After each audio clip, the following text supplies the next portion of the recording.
facts which are around our elections and the whole process from the government point of view. On his right, we have the Secretary for Justice, Legal and Parliamentary Affairs, Advocate Virginia Mabiza. Of course, is Honorable Ziyambi. We have the team from the ministry as well. We've got the Chief Director of Godzi. My name is Nick Mangwana. I'm Secretary for Information, Publicity and Broadcasting Services. The Minister will read, will make his prepared remarks. After that, you will be allowed to ask questions. Hopefully, there won't be too many because it's a bit late. Honorable Minister, when you're ready. Thank you very much, Secretary Mangwana. I want to welcome you all and a very good evening to you all. Please.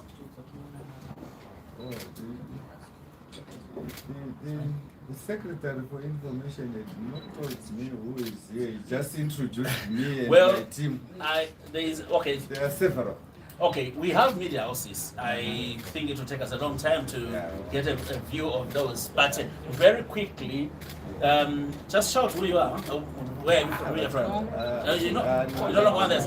Okay, fine. But we have local international media. We have electronic media. We have online media. I think I saw Teneo. I saw ZBC here. I saw NRTV. I saw Russia Today, RT. I saw some people I don't know as well. But we also have visitors who have come to be with us from Namibia. Yeah, I think our comrades from our observers from Namibia who have come to witness and take part in here. So, Honorable Minister, if you have no other problems, let's proceed. Thank you very much. Like I said earlier, good evening to you all. We have called this press conference to enable us as government to respond to some of the shocking inaccuracies and misrepresentations of the state of our democratic institutions and our laws and the conduct of the 23rd to 24th August election by some election observer missions. But I must preface that we have received several observer reports, preliminary reports, and some are very balanced and objective, but we believe that as government we must always respond when inaccuracies are peddled around and we need to set the record straight. Before I go further, let me state a historical fact. Zimbabwe was never given democracy on a silver platter. We waged a war for over 15 years so that you and I, Zimbabweans here, will be able to hold a pen in our hand and put an X. And the majority of those that are making loud voices, they never helped us. It's the blood and sweat of sons and daughters of Zimbabwe. Some lying in forests, unmarked graves, nobody knows where they've died, and some we know where they are. They were laid to rest. So the basic principle is, since 1980 when we got independence, we told ourselves, we fought for this democracy. We have elections when they are due. And we have religiously followed that to this day. So we believe that some of those who want to teach us on democracy, they can actually get lessons from us. And it's very disappointing that some of the reports that have been issued so far read like a script from one of the election contenders, as there appears to be some wholesome adoption of their position as an established fact. In fact, even before the election, you could follow. Some of you know, you can follow what some people have been saying. And it has exactly been reproduced by some of the election observers. without even bothering to hear the other side of the story. And we believe that is not balanced reportage. And there's a striking semblance in diction and nuances between certain reports that have been produced by certain observers. And this cannot be a coincidence to say that if you read this report and you read this report, you can almost tell that the writer is the same. And we believe that it's something that we cannot allow to go unnoticed, because it was strikingly there for all to see. And we said there is an agenda to this. However, as government, we always welcome and appreciate progressive comments that are aimed at strengthening our systems, institutions, processes, as this tallies very well with our Vision 2030. And we aim to enhance all facets of our society. However, we take strong objection to any statements that deviate from defined mandate and the code of conduct of observers. I'm saying this because when observers come to our country to observe elections, they have not come here to rewrite our laws. If we have a constitution that dictates what we are supposed to do, and laws, observers are there to follow whether our processes are within the confines of our laws. But some of the comments, like one which was saying that we were supposed to allow homosexuals to contest, as if we even ask your sexuality when you go to ZEC to put your nomination papers, notwithstanding that our culture does not allow that. And then they come here to say we must recognize minorities. I think that was also an example of uncalled reportage to try to tarnish the whole process in a manner that we felt that we should respond. Coming to issues of political and the security environment, I want to state that we are a very peaceful nation. If there are international observers here and even local international reporters or local journalists who have traveled, you admit that your country is one of the most peaceful in the world. And we take pride in that. And we believe that this peaceful culture that we have is an essential ingredient for us to hold a credible election. And as the Second Republic, you will recall that all the rallies that His Excellency has addressed, he hammered on this point. Let's be peaceful. Let's ensure that we remember that after an election we have a life to live. We are brothers and sisters, father, son, and no one has made this clarion call for peace more than His Excellency. And I think issues to say that the environment was not peaceful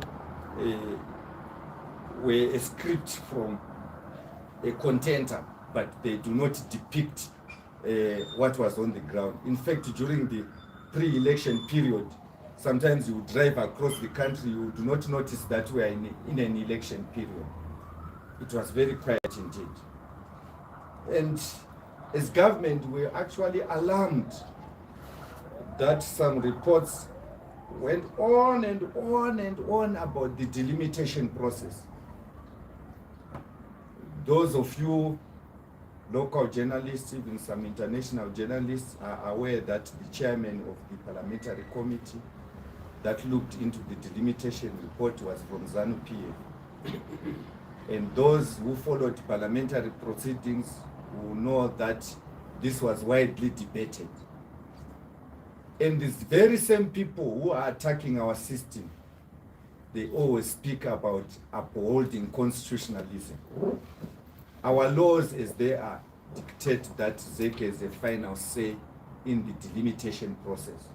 And as a country, we didn't want to violate our constitution and not accept what ZEC was saying about the delimitation process.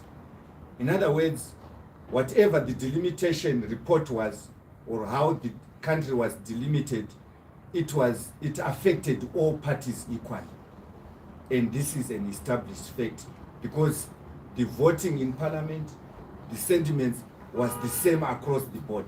But all of a sudden, we find it being sneaked into the observer mission report, a process outside their mandate to observe the election. Observers do not come here to dictate how we legislate, but they come here to observe, at our invitation, by the way, how we are conducting our elections, and whether we have whether that is consistent to the laws that we have. And we believe that this comment was outside the mandate that some of these observers had been given. And on freedom of assembly, there was an insinuation that ZANU-PF is the only one that was allowed to hold rallies, and the other parties, they had their rallies cancelled, or they were denied by the police permission to hold their rallies. I think we have this information in the public domain. The police have issued statements which indicate actually that ZANU-PF has more political rallies that were denied or cancelled by the police because of security reasons, more than the opposition. And we believe that this was not a fair comment, but one which was taken from a script of somebody who simply wanted to ensure that the narrative that the process was not free and fair is maintained. You will recall that before elections were even held, some of the candidates were saying that the only legitimate result is when we win, when I win. You go and play a football match and you say, this match will be, the referee would have refereed fairly if only I win. If the other team wins, it was not fair. And this is the position now that is being put in some of these observer mission reports, and we say that is not very fair and factual. We believe that if you look at the statistics of what happened during campaign, we had several rallies that were denied, and we believe that this was not a fair reflection of what transpired. And then there was a comment that was shocking about freedom of expression, and they go on to mention the so-called Patriotic Act. There is no such thing as Patriotic Act that was enacted in Zimbabwe. We amended the criminal code to criminalize conduct whereby if you are a Zimbabwean, you engage a foreign government with the intention of injuring the sovereignty of Zimbabwe, or with an intention to ensure that trade restrictions or sanctions are imposed on your country. In other words, if you attend a meeting, and in that meeting you fully know that what we are discussing here is to overthrow a constitutionally elected government, or we want to ensure that there is trade embargo, that is what was criminalized. But some of the observers went to town to say that even speaking to people in queues has been criminalized by the government of Zimbabwe. And in any event, that amendment was only signed a few days before elections. So how was it going to affect anyone? And we believe sometimes fair reporting is required in that regard. And then there was the issue that they raised on nomination of candidates and nomination fees. We had $1,000 fee for MPs, $10,000 for presidential candidates. The only court challenge that I'm aware of was a challenge that was brought by certain individuals to say that Parliament did not follow through the processes of ensuring that that particular statutory instrument is approved by Parliament. And the courts ruled on that and said Parliament must complete the process. And we duly went to Parliament. It was tabled in the House, and Parliament agreed. And I'm not aware of any other challenge that came, save that of Linda Msarara, who wanted to be allowed to pay out of time. And the courts, when she went to court, she lost that case. So I'm not sure where they are getting it that Zimbabweans were not happy with those fees. Because if you are not happy, you go to court. That's the separation of powers. If the executive puts something that you don't agree with, you can go to court. There was no challenge. So I'm not sure where they are getting this, because the only legal challenge that was brought pertained to procedural issues, which Parliament then agreed to look into, and they duly did that. And then there was the issue that was raised on participation of women as candidates. The report does not even applaud government to say that the government in Zimbabwe decided to extend the women's quota by another 10 years as an empowerment tool and something that we use to encourage women to participate in politics. They didn't mention that in our parliament in Southern Africa, we actually have more women legislators than our neighbors. Our Senate is slightly over 50% women, because we have a zebra system where the first candidate after that is considered is female, then male. So every party, if you have fewer senators, you have women candidates. And they never mentioned it. Notwithstanding that here in Zimbabwe, we now have millionaires and billionaires who are women. It's only that is something nobody has done that survey. But we have several of them, and they are now being given a nickname. By some of you, you may know the nickname that they are given. We now have them that are empowered. And this is the work of the Second Republic. We have put in policies. If we are appointing a commission or any board in government, we insist that it must be 50-50. It's not there. But they are picking what law to attack, what procedure to attack, but not mentioning that as Zimbabweans were even proud that we are doing a lot to ensure that. We even extended 30% proportional representation as women to councillors. And all this, there is an attack that we are not including women. And we feel that this was uncalled for. And then they didn't end there. The script was written again and given to them to say, let's attack the judiciary. And I wish to take great exception to the warranted attack on the judiciary. I think the judiciary must be left alone.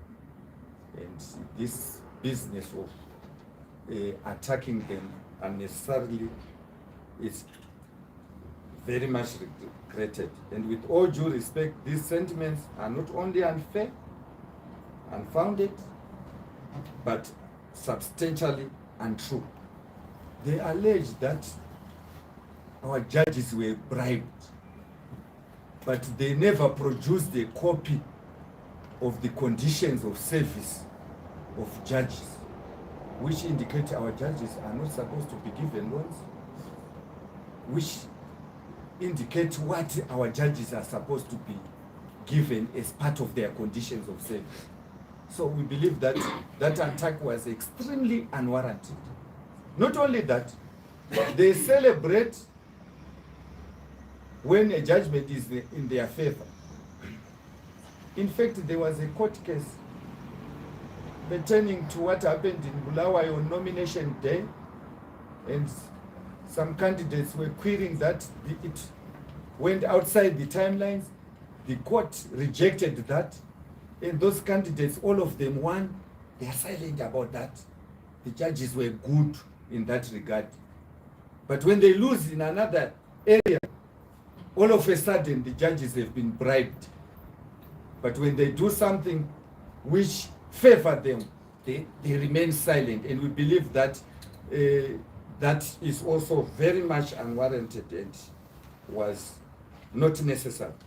And it was based on hearsay information, again, which cannot be substantiated, as I said earlier.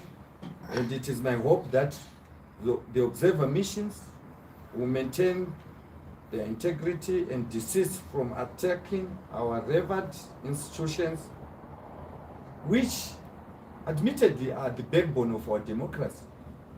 Because sometimes when we cannot agree among ourselves as political parties or as citizens, if we feel aggrieved by what government has done, we go to the courts.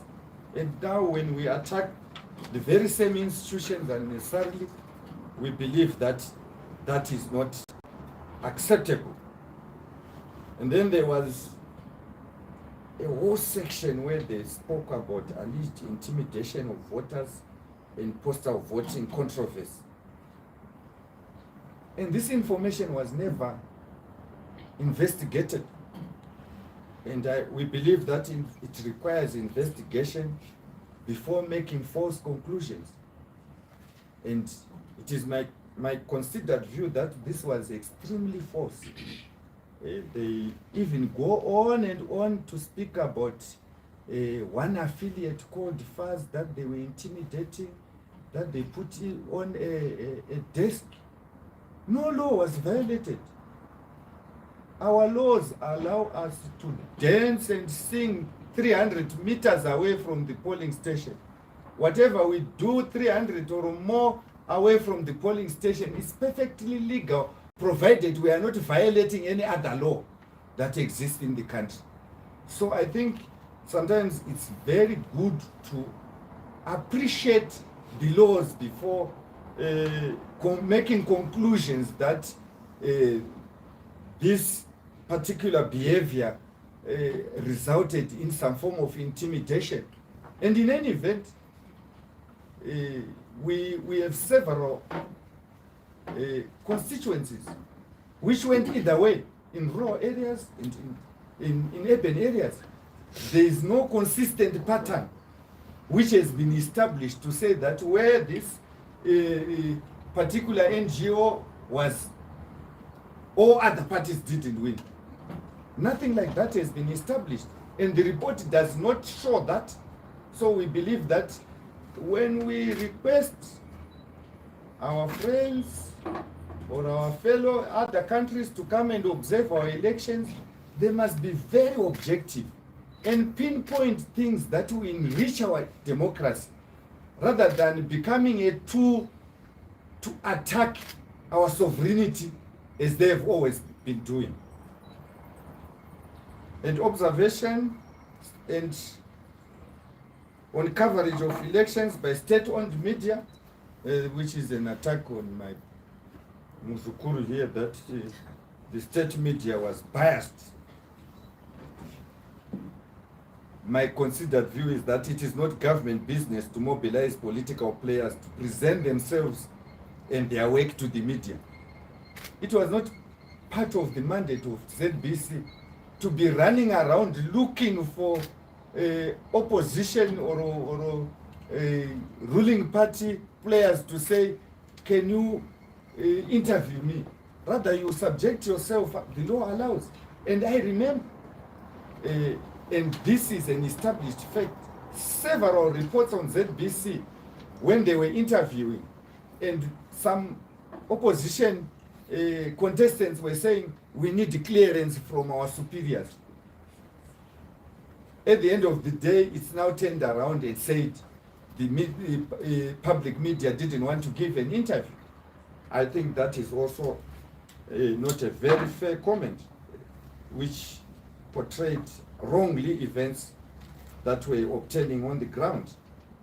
And on observation on election days, which is 23 and 24, by the way, I also picked up that they were attacking the extension by His Excellency when ballots could not reach the polling stations on time. In fact, I think that was one of the most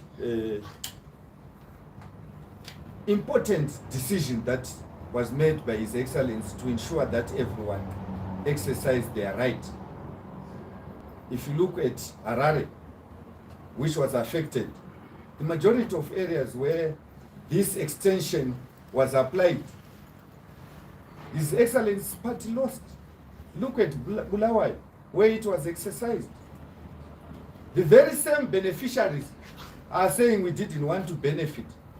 It will tell you that the script that they had written, that they wanted to produce because they knew that they were going to lose, to say this process was not free and fair. So it has been produced, but it's so fatally defective that you would laugh to say that, where is this coming from? Everyone was given an opportunity to exercise their vote. Everyone was given the same number of hours. Each and every polling station was given the same number of hours, and we believe that this was very much commendable. And on this particular day, the observers, majority of them, confirmed that the peaceful and calm environment that characterized our polling stations, and I'm sure that they had an opportunity also to get a detailed explanation from ZEC on some of the unforeseen challenges which ZEC encountered. Some of them, they are admitting that it was very peaceful. Even where there were delays, our people remained peaceful. And we want to commend our Zimbabweans for that. They remained patient, peaceful. They understood the explanation that they were given by ZEC. Those that were told that you vote the following day, they went home peacefully, came and voted. I may be aggrieved that when they came and voted, they didn't vote for me or for my party. But that is the democracy that we fought for. And it happened, and we do not have any incidences of violence in that regard. However, we had logistical problems that happened, and if in any event, any process, you are bound to have challenges. And these challenges were addressed, and all our people voted.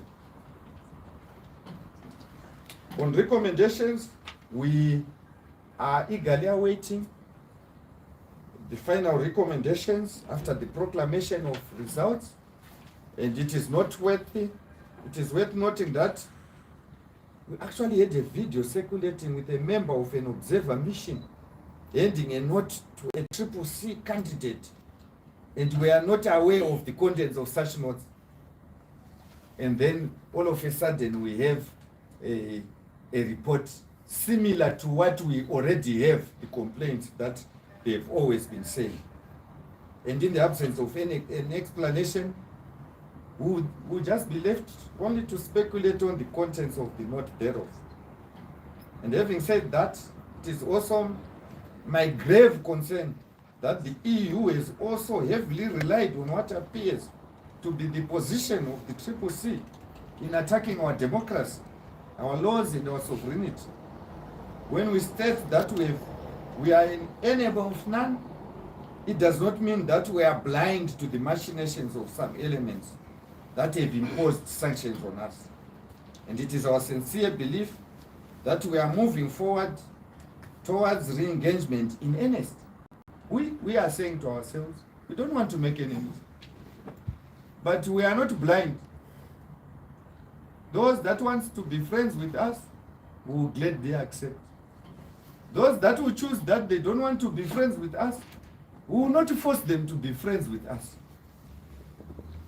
And it is important to note that when observers come to a country holding an election, their mandate is limited to fact-finding related to the specific poll, and not to a collection of grievances as witnessed in the report by our dear brother from Zambia and the EU reports.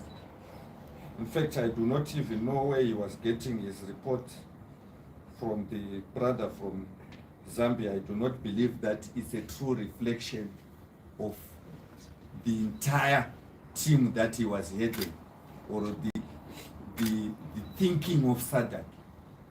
Yeah, I think he simply decided to use his prerogative as the head of the mission to issue a statement that is more or less similar to grievances that we already knew some of the contenders were saying. And we are very happy that you attended this. We wanted to set the record straight that when observers come, they stick to what they came to do. We have laws, we have our democratic institutions, we have procedures, and theirs is not to come and tell us, ngochani ngadzile pama candidates. We have never gone to their countries to say, can you allow polygamy? We have stayed in our country and said we'll do things the way we do as Africans. And lastly, I want to say, no country brought democracy to Zimbabwe. It's the blood and sweat of daughters and sons of this country. Thank you very much. Wow. Thank you, Honorable Minister. There you are, members of the media. We will take we have 2 rounds of 4 questions each. Honorable Minister, do you want to take a question at a time, or you take all 4 in this round? Then you respond, then 4 in the next round. So I'm sorry if we don't pick you up, but we will allow each one a chance. Of course, there are more than 8 people in this room, so you would understand. So state the media house you are working for, or you represent, sorry, your name and the media house you represent, and a question per person.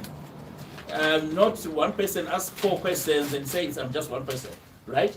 So I'll start close to me here. Your name and the media house. Thank you so much, P.S. Mangwani. I don't know if I'll be allowed to get at least 2. No. 1.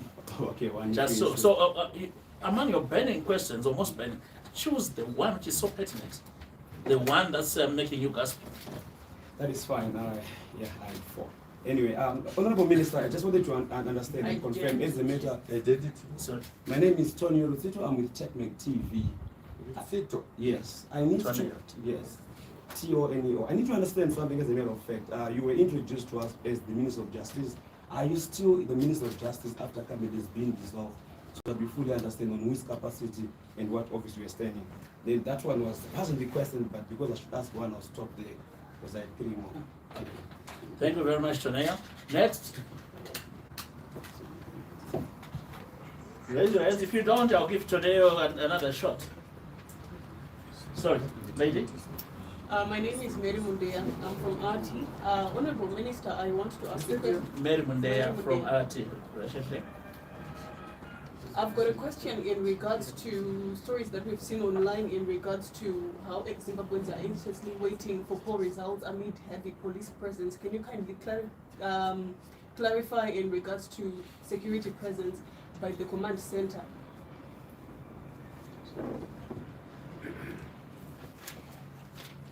Okay, thank you, Mary. Yes,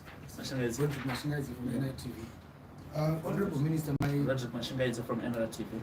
my question is pertaining to the last part of your presentation on the sentiments by the head of mission from SADC.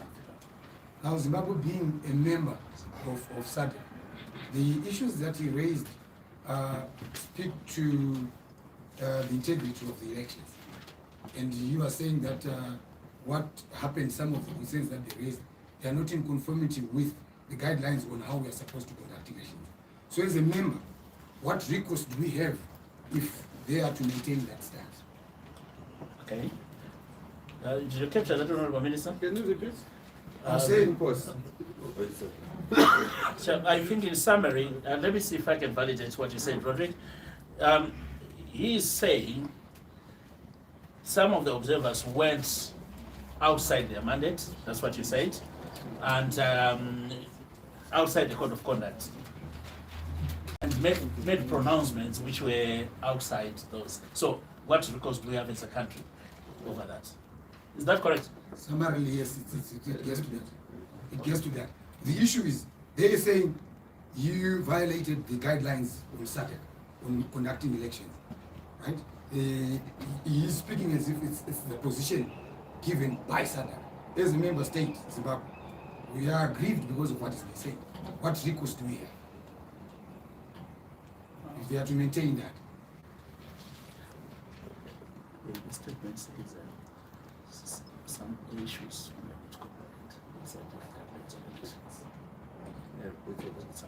That's fine. Thanks, Roderick. I think for this round, let's take the last one.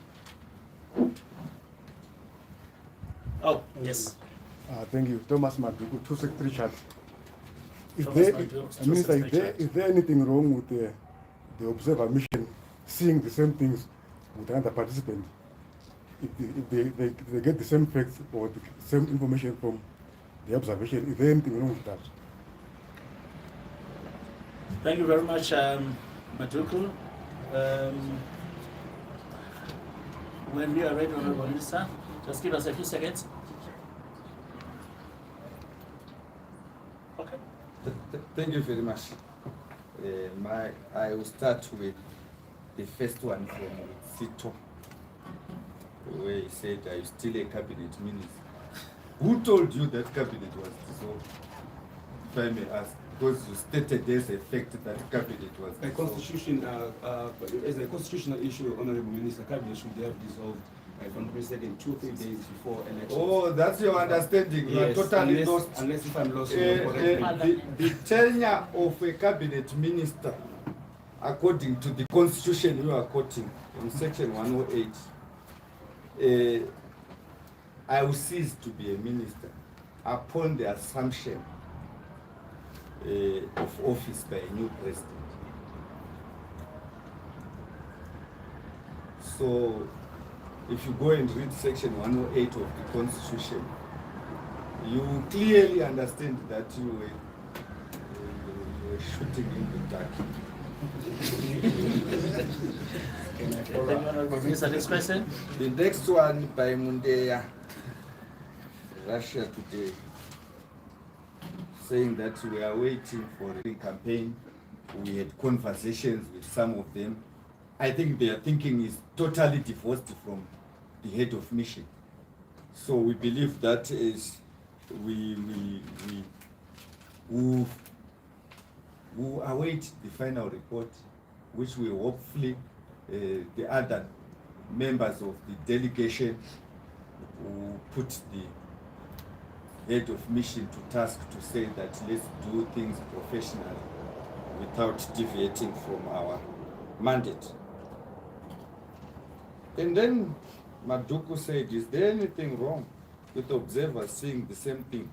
I want to give you a very good, a real life story that happened to me when I was at university. I didn't write my assignment. So I went to my friend and said, can I have the assignment? Have you finished? So he gave me. And I copied it. And then when the professor had marked, I got my paper. I said, C, Gutu for maths. Gutu's paper was C, Ziyambi for maths.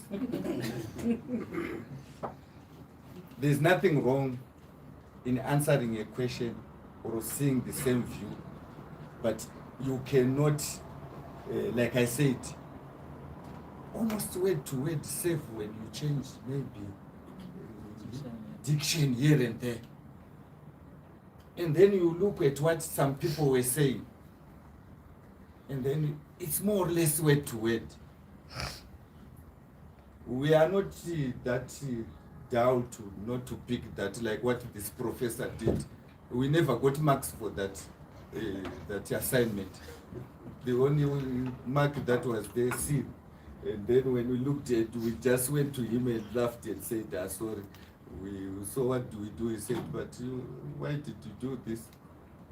So this is exactly what we are saying. There's nothing wrong in seeing things the same way, but it cannot be like that. I think I've answered this set of questions. Thank you very much, Honorable Minister, for doing justice to the first 4 questions. We are going to the second and final session. Like I said, we would like a different set of people. So let's start with you. Okay, thank you. Question from a freelance journalist. Paul. Yes, so mine is closely related to Rodri's question. What harm is Zimbabwe going to suffer in the event that SADC maintains its position on the credibility of this election? But from my understanding, I also understand that minority groups can mean people living with disabilities, religious groups. Okay, just for clarity, before we put the questions to the Honorable Minister, I will take the liberty of reading you what the Honorable Minister was referring to, lest you missed it. It's actually very specific about that. What page was that on? Just bear with us while it's relocating. Got it? Yeah, I would read. Men, let me start a bit. Those are necessary to get those are necessary. They were talking about identity documents. Those are necessary to get rights to vote, as they are unable to obtain documentation such as birth certificates. So we get that. And those are necessary to get an identity document, which is a prerequisite to register to vote, as a study. No, So the last study. just the last one. Political parties and candidates are silent on people of diverse sexual identities. During the campaign, the LGBTIQ plus phobic insults circulated, and there is no openly LGBTQTIQ whatever plus candidate or public official. Yeah, According to CSOs, community members are harassed. you've answered. So that's the question. They said among the candidates, there is no openly LG, and that's a problem. So that's what the minister was addressing. So I will give you another chance to ask another question. So, okay, so another question? So he's a movie. My name is Ross Moyo. What's more? I'm with Technomed. I'm a journalist with Technomed. Can we, isn't that the same with this one? Yes. Okay, can we have another media house before? Oh no, we will. If there is nobody, we'll give you a chance. But we're a number of media houses here, so please. I mean, it's easy. You 2 years passed the other person you wanted to ask. You never have a chance. It happens. Is there another media house? I said if there is none, we'll give you another take. Okay, so there is none. We'll give you a chance. The Honorable Minister mentioned about facts, and it appears he was actually defending the existence of this organization. He also alluded to the fact that whatever they are doing is within the law. He said as long as they were doing it within 300 meters of the polling stations. Is this an acknowledgement on government's part that FAS is part of government's efforts to retain power at all costs? That's my question. Okay, thank you for your question. Before I give Mary another chance, another shot, is there any person? Well, you guys have already. Is this one person? Yeah, okay. Now you've dominated, so we will give Mary another shot. If there is no other person out there, because there was 2 persons as a media house, and Mary can ask Keith to ask a question on his behalf. So we'll give Mary a chance. T.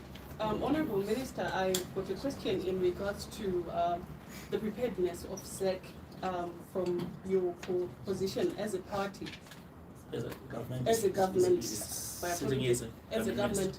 I would want to understand whether you were happy with what happened as far as the voting process on the 23rd and 24th, and what's your position at this point in time in regards to what took place in terms of preparedness of the Electoral Commission? Thank you. I think that's our final question, right? Yeah, okay.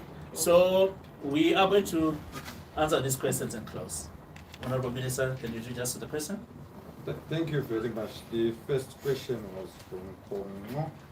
Nkomo, Costa Nkomo. Yes, he said, what harm is Zimbabwe going to suffer if SADC maintains its position? Firstly, let me say, observers are observers. Our elections are governed by our laws, not by observers. So there's no harm. But observers are our friends or organizations that we invite to say, we have this function. Come and observe how we are doing things so that you can help us improve. It's like auditors. So there's no harm. Heads of state do not sit in summit to scrutinize and say, you, why did you conduct your elections like this? We'll be attacking each other's sovereignty. So, however, we discuss as brothers within SADC on how we can help each other. And that's the reason why you have always seen that the first observers that we call our brothers and sisters, then the rest. So I hope I have answered. And then there was an issue of FAS, that is it an acknowledgement that FAS is a part of government. Government does not go to elections. It's political parties. So political parties are free to engage any legal registered trusts or NGOs to work with, provided they have the same ideology. In this case, I never confirmed that FAS was working with ZANU-PF, but I said any organization or any person who is 300 meters is free to exercise the freedoms enshrined in the Constitution, provided he is not violating any other law. So in that regard, FAS is a registered trust which was free to assist ZANU-PF if so ZANU-PF wished, and if the program or whatever during campaigns, it's perfectly legal. It's within the freedom of association that is enshrined in the Constitution. And then the last question was, were we happy with preparedness of ZEC? Whether we're happy with the voting process? We have not sat down to review the process. So government, on its part, we have not even received the reports from ZEC. These are the preliminary reports from some observers. It will be extremely premature to issue a statement on the happiness or unhappiness of government without us having received the reports, deliberated on them, and formulate an opinion to say, are we happy with this process? And in any event, this will happen. ZEC will table its report in Parliament. The report will be given to the executive. Parliament will debate the report on the conduct of these elections and also formulate an opinion to say, as a country, are we happy with this? And the final report will actually be sent to the president to say, we concluded debate on this and this is what happened. So I think we are still early stages. The results are not even out, all of them, to answer that question. So I hope this is the last question, and I take this opportunity to hand over